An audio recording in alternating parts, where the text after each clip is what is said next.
Hello everyone, my name's Kate Tantam and I'm part of the education team down at University Hospitals Plymouth, and I'm going to give you a short podcast, just a short chat about delirium. Just before we start, the most important thing to let you know is that all the patient stories and images have been shared with patient consent. If you would like to use patient stories as part of your teaching, which I would really recommend, you can download our social media and our consent form that we have on rehablegend.com and use it to take to your comms team about sharing patient stories for your teaching, because it's a really excellent way of making sure that you can get the patient's voice across and pick up the really important bits. So this session is called ICU Delirium, the Nightmare That Never Stops.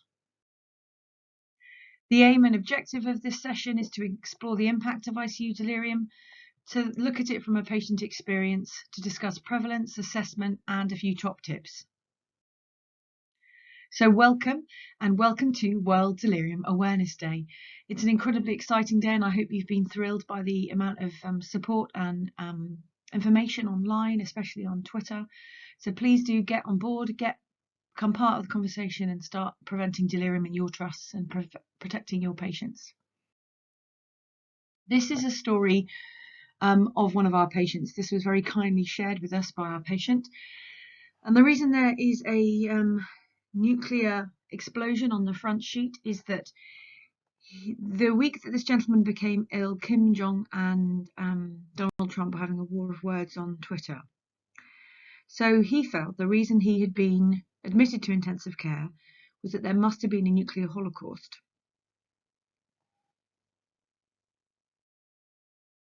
This is a little bit about him. He had a 1 week shortness of breath, came in with a community-acquired pneumonia. He was proned with us and was with us for 3 weeks and had a positive confirmation of ARDS, and he was extubated onto non-invasive ventilation. This is one of his memories. This is one of his delirious memories. Then a lady came into my room and someone said, "Your wife is here." My wife? This wasn't my wife. My wife had blonde hair and was shorter than this lovely lady with the brunette hair who was now holding my hand. My wife and I lived on a Pacific island, palm trees, golden sands, and crystal clear water surrounding it. I was totally confused. I thought I knew this lady who was beside me. Somehow, perhaps I had 2 wives. Perhaps my blonde-haired wife would be along later. What the hell was going on? I said nothing and hoped all would become clear in time. Not all delirium experiences are scary for patients. Some delirium experiences are pleasant. The vast majority are deeply traumatizing and scary, but we can see from this example that not all of this gentleman's delirium experiences were challenging.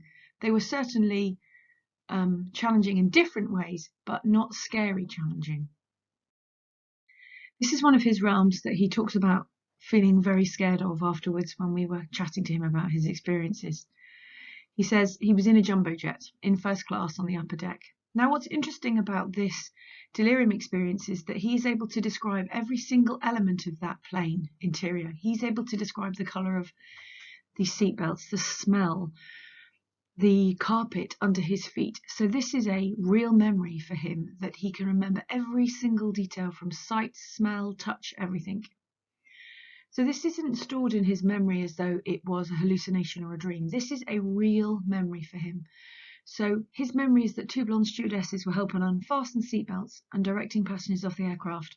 They came to me, but instead of setting me free, they secured my arms to the seat and walked away. The plane sank, and the water came higher and higher till it filled my lungs. I could breathe no more. Often with patients' delirium experiences, there are some parts of it that you can find reason or meaning for in the intensive care environment. So this gentleman was extubated onto non-invasive ventilation, and he was acutely delirious in ICU.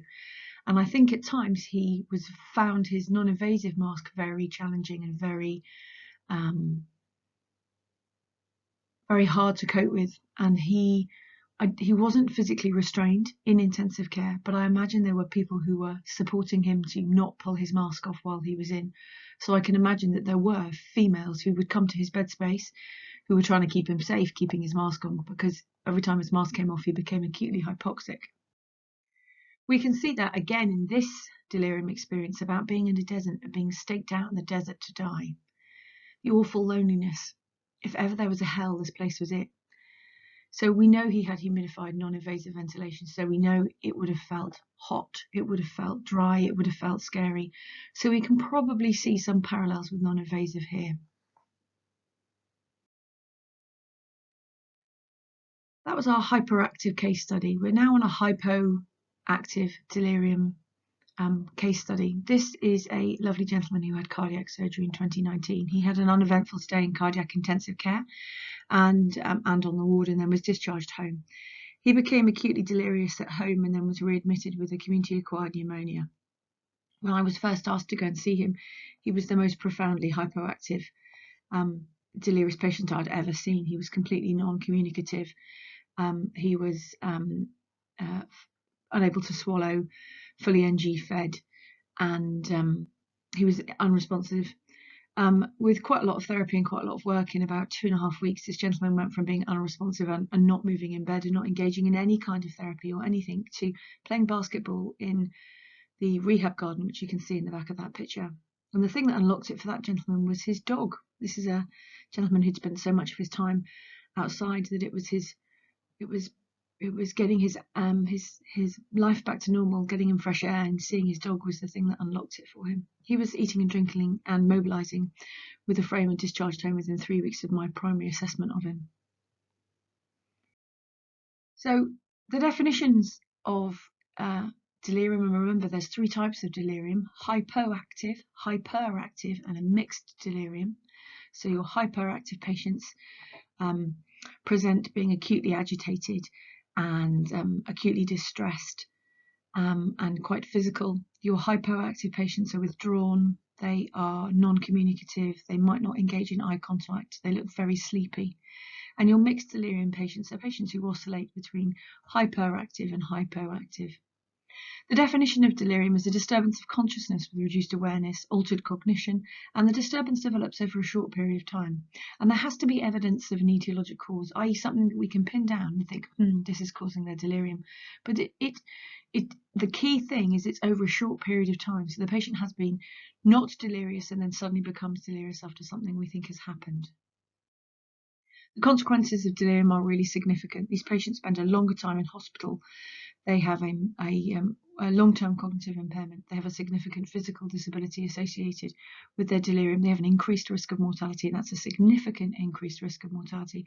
And clearly, because they're in hospital longer, there's an increased hospital and healthcare cost. But remember, the risk for delirium, it's not just elderly people who are delirious. There is a fantastic video on YouTube called The Girl Who Thinks She's a Mermaid. She's had a dental extraction. The video is videoed by her mother, and this young lady thinks that her legs have been turned into a mermaid's tail and her lips have been taken away, as has her tongue.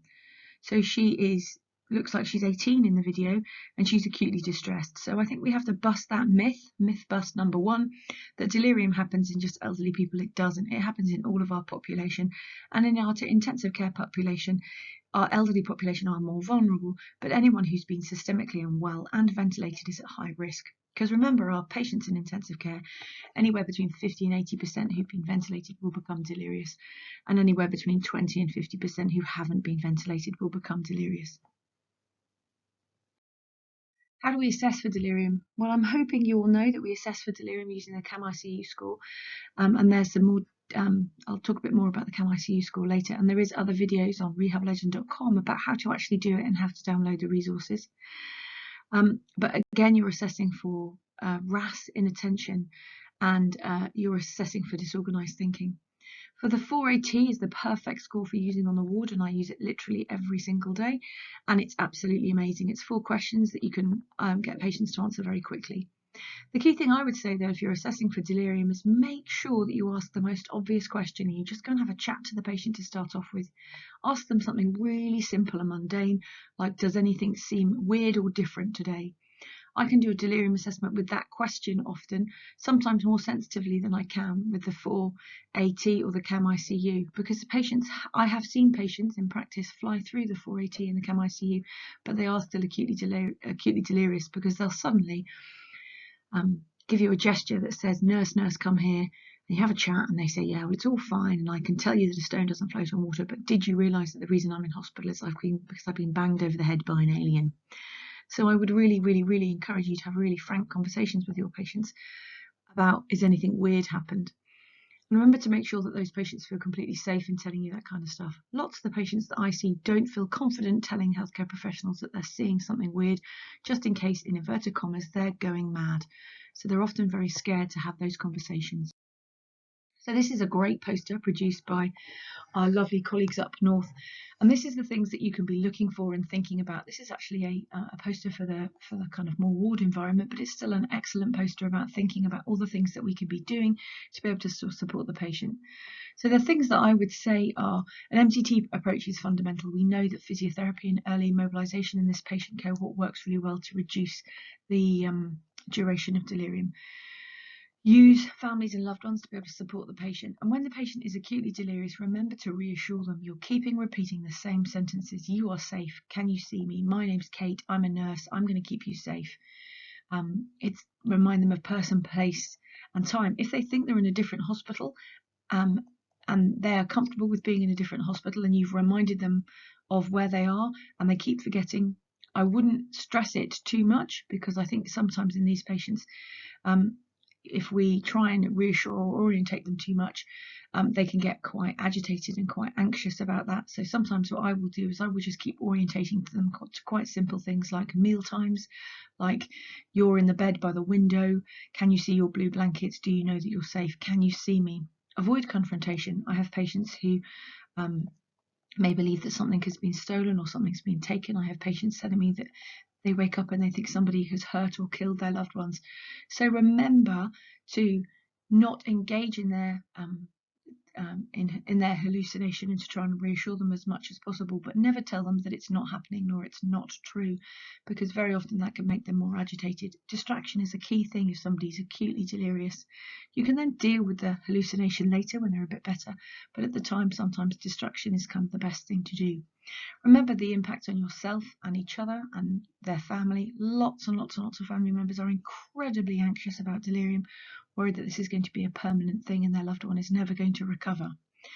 Encourage patients when they're calmer to talk about what they can see, so you can talk about it together, and you can make that as part of a narrative of their recovery. So when they're not delirious, they can look back and they can use that as part of their therapy moving forward. Keep reiterating to everyone that delirium is common and temporary, and that it will resolve over time. These are fantastic resources that are available online completely for free, which is just fantastic. So huge thanks to Dan and Linda for this. These are kind of their top tips about what not to do. Don't keep waking patients up at night. Don't laugh and argue. Don't order tests you don't need. Don't use antipsychotic meds until all other interventions have been changed and you thought about things. Don't stick tubes into patients that they don't need. This is their top tips, and it's another fantastic slide. Think about carefully for the possible causes that are causing delirium. Think pinches or pinch me, pain, infection, constipation, hydration, medication, and environment. And then use the 4AT, which we know is a fully validated tool. Think about sleep, think about alcohol, think about glasses, thinking about sensory deprivation, think about their circadian rhythms, getting them to sleep at the right time and awake during the right time. And use their family and use their loved ones. Make sure that you're orientating them and making them feel safe all of the time.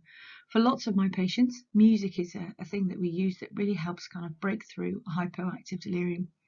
And it can be really reassuring to wake up and to hear your loved ones' voices, or to hear something that's acutely familiar. So, in summary, ask your patients every day, has anything strange happened? Assess for delirium using the CAM ICU and the 4AT, but remember, the simple questions are often give you a really great clue. Pleasantly confused does not exist, so if you see it written down in the notes or you see it handed over, question it, ask again, go and do a delirium assessment. Reduce the risks where possible, accepting that in intensive care there's lots of stuff we can't change, but there's a lot of stuff that we can. Sadly, there is no magic bullet, but really great AHP and MDT working can really support these patients with reducing the duration of their delirium. Be a rehab legend, be a delirium superhero, talk about delirium. It's absolutely okay not to know the answers to everything. What it's not okay to do is to walk away from a delirious patient because you think there's nothing you can do, because there absolutely always is. Support World Delirium Awareness Day, which you are because you're listening to me, which is incredibly exciting, and follow iDelirium Aware and all the amazing stuff on Twitter, because you will learn absolutely tons. So in conclusion, all the resources that I've used today and loads of other extra resources are going to be on rehablegend.com. So we've created a site where we've tried to put resources from across the internet that we think are useful for patients, clinicians and loved ones in one place. Because I think sometimes the hardest thing is knowing where to find stuff. So we've just tried to put it all in one place to try and make it easier. You can be a delirium superhero. You can apply for your delirium superhero badges online at rehablegend.com too. So if you'd like some references and further reading, I'm going to point you towards the PADIS guidance of 2018, which was written by Del Needham and his Del Needham the legend and his colleagues, and also the SIGN guidance from 2019, which is another fantastic resource written by Alistair McCulloch and colleagues. Again, a complete set of legends. If you'd like to do a structured reflection on it, I've given you an idea of something that you could do that on here. Thank you very much. Bye-bye.